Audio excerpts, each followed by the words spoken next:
Hello, here's another video. This one is to support our one-to-one teachers.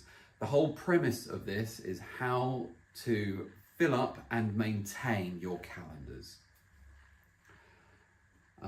So the agenda for this session is going to be a quick overview.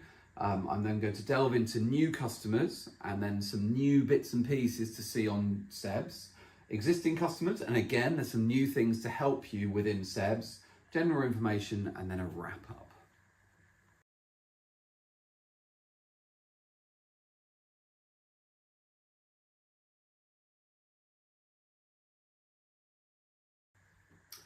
So the quick overview is just a summary of what we would expect you to do when you're going to be entertaining your lessons. So what are you going to do beforehand, and then the slight difference between a new and an existing customer.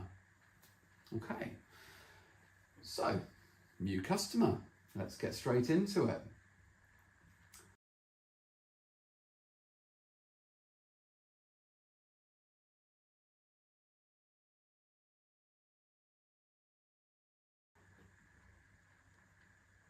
Now, obviously with an existing customer, your priority really should be reading that previous lesson reports.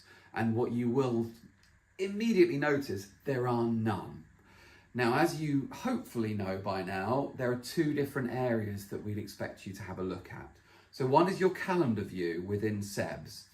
And in your calendar view, if you ever see this symbol, okay, so if Harry Potter's coming out to play, you know that that is a brand new customer and they only have a one-off lesson. And if they've got a one-off lesson, you must immediately be thinking, I've got to really show the magic in that session. All right, because if you want to convert them from a new into getting them to buy a 5, 10 or 20, ultimately customer service or the sales team would have said, look, have a one-off lesson with this teacher. They're amazing. You're going to love them.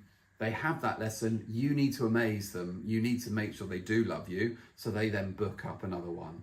Again, sales, customer service will phone them up the following day, the day after that, and to say, how was your lesson? Right, are you ready to book in now? So that's your opportunity.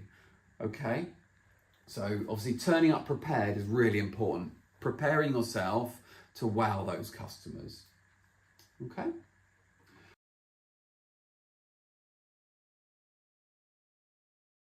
Next, obviously, the swimmer arrives.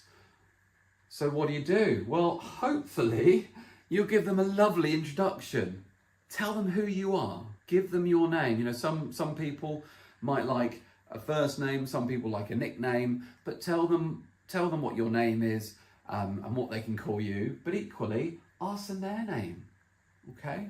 So not just the swimmers, but actually speak with the adults, any adults who are present as well. And so simple, but do it with a smile on your face. Make them feel welcome, okay? So next up, ask them what their goals are. And you can obviously do this on poolside, or you can do this in the water, depending on the situation, whether it's a child, an adult. But it's nice to have a quick chat, isn't it? To understand who they are, what they're about, what they're looking for, what are their goals? Are they looking to compete in a triathlon in 6 months? Are they looking to just swim a little better? They're sick and tired of that ancient person swimming up in the lane and beating them. They'd quite like to do a little better. And we have that quite a lot, don't we? So yeah, ask them their goals. All right, next, and again, this is really obvious stuff, but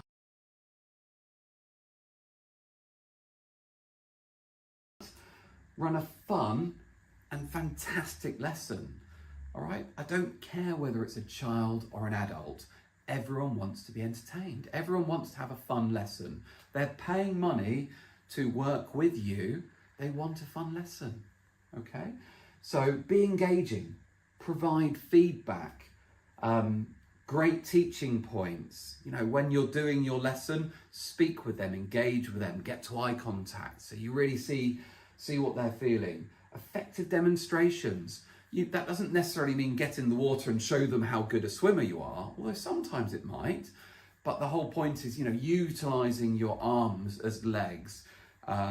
Show them where the head position needs to be. Be clear and concise, and use the tools that you have to hand, whether that be your body, your voice, your facial expressions. Different things can really, really help, and it can help with that engagement.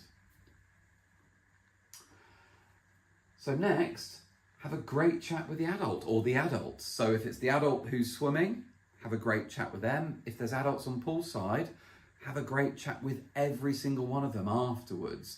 That doesn't mean that you have to stop the lesson at 25 minutes. But if you do stop it at 28 or 29 minutes, that gives you 1 or 2 minutes to have that conversation.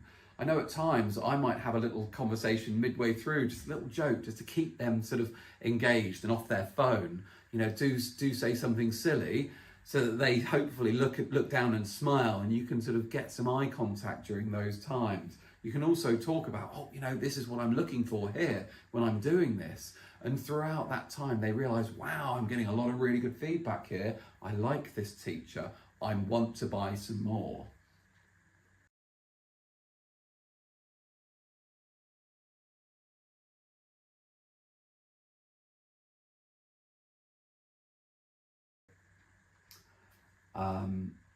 Type your reports within 48 hours. I know that sometimes seems a bit silly, but actually it's all about being timely with your response. They've just had that lesson, and especially for a new customer, bear in mind, this is the new customer track. The new customers, they want to get some feedback quickly. If you can do it on the day, wonderful. If not, do it the next day. They can see that, right, wow, okay, I've already got this. Hopefully then when they get the call from customer service or sales, they can say, wow, and I've already got some feedback from the teacher. This is amazing. Yeah, I really want to book in with them. So remember, speak with everyone. Make sure your swimmer has a safe, fun and productive lesson. Okay, so speaking with everyone, get to know them a little bit. Make a couple of notes as well. So next time you see them, oh, how was that trumpet lesson you had last week? Or how was that bicycle thing you did? Complete your lesson reports within 48 hours and use as a retention tool as well. So obviously you've spoken to them, you talk about what a great lesson that was, you really look forward to seeing them next week, but you can also add to that, so reinforce that message within your lesson report. Hi, it was lovely meeting you today, you were amazing on your XYZ, you did fantastic on this, really looking forward to the next lesson when we do XYZ. And again, so you make it as if that next lesson is going to happen rather than is it going to happen. No, you put it into words to suggest that it will happen, and that will put it into the right mindset to get them to book again. Okay. So that was new customers. So now let's look at the slight tweaks that you might do for existing customers.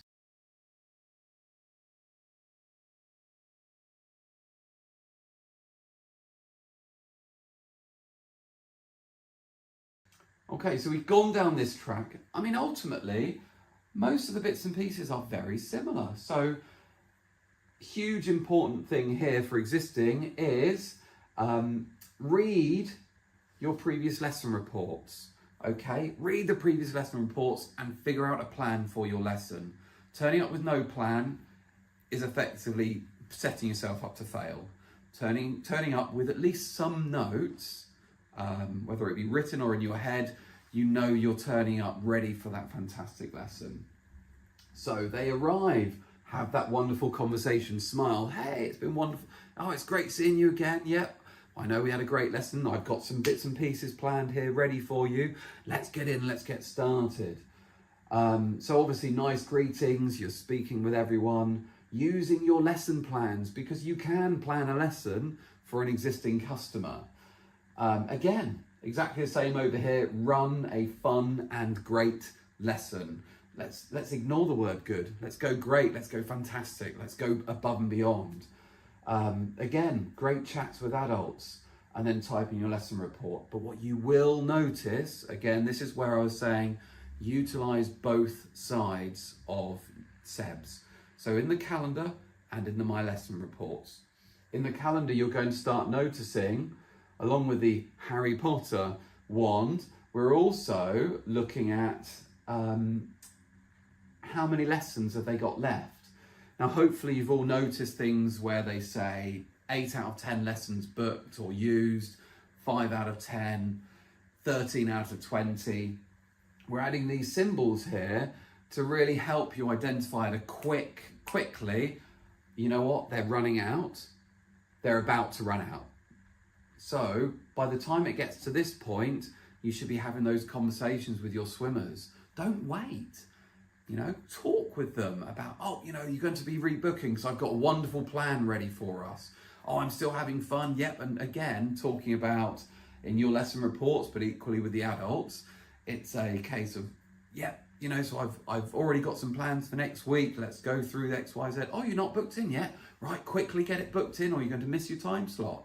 That's part of it, isn't it? You know, if they've got that 10 o'clock and they haven't booked in the 10 o'clock next week, they might lose it if they don't do it early enough. That's why you warn them earlier. Okay, it's nothing to be embarrassed about. You're trying to keep your calendar full. Get them booked in early so that they can assure themselves they've definitely got those same time slots that works for them.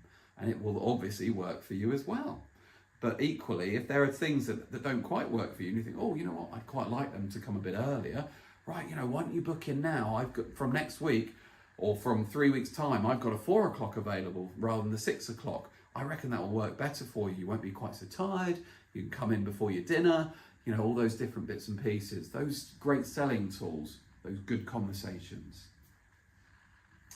So in wrap up then, if we have a look at the next slide,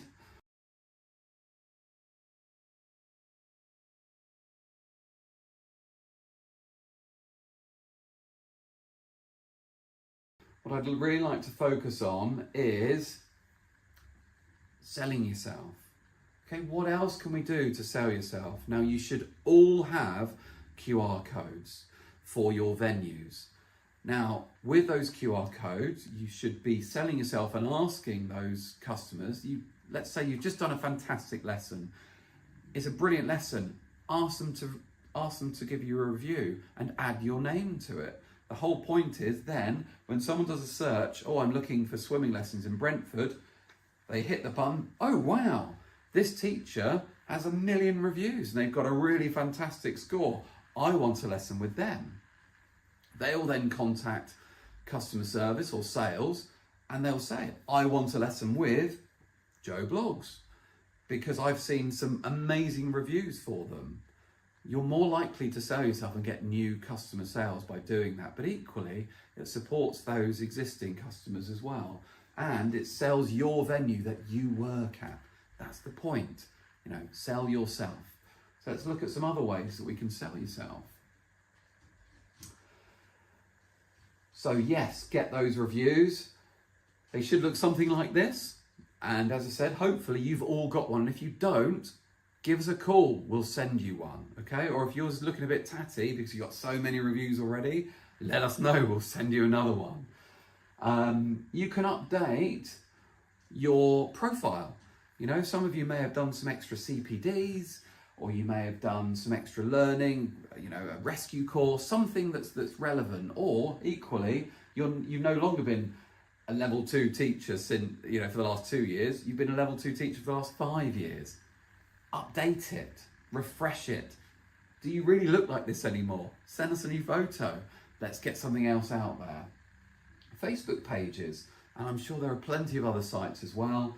You know, insert your location here. So find a place, let's say Basingstoke, so Basingstoke News and Views. There must be something like that. Post something nice about yourself to get lessons and encourage them to go to our website or call customer service. So again, you sell yourself, we fill up your calendar, you get paid more. That's the win, isn't it? Okay. So, ultimately, hopefully that's given you a really good understanding of some wonderful extra tools that you can do, conversations that you can have to fill up your calendars, to get both new customers, to sort of convert those brand new customers into existing customers and then retain those existing customers. This is all about how can you fill up and maintain your calendars. If you have at least a 70% retention rate or higher, your calendar will fill up. If your retention rate is only 5 or 10%, that's why your calendar is so empty. So let's have these great conversations, let's get these good reviews, and let's start making some amazing lessons. All right, thank you very much. Okay, and last but certainly not least,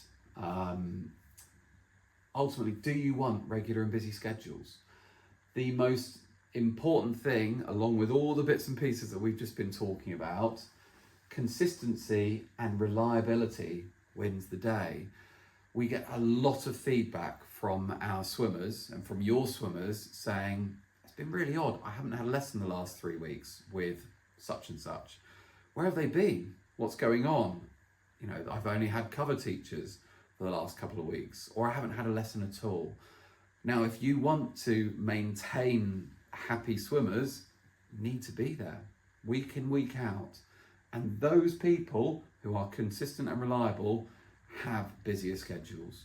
So along with having great conversations, running great lessons, writing your lesson reports, reviewing those battery symbols to make sure that you catch those people early enough, all those count for very little if you don't turn up.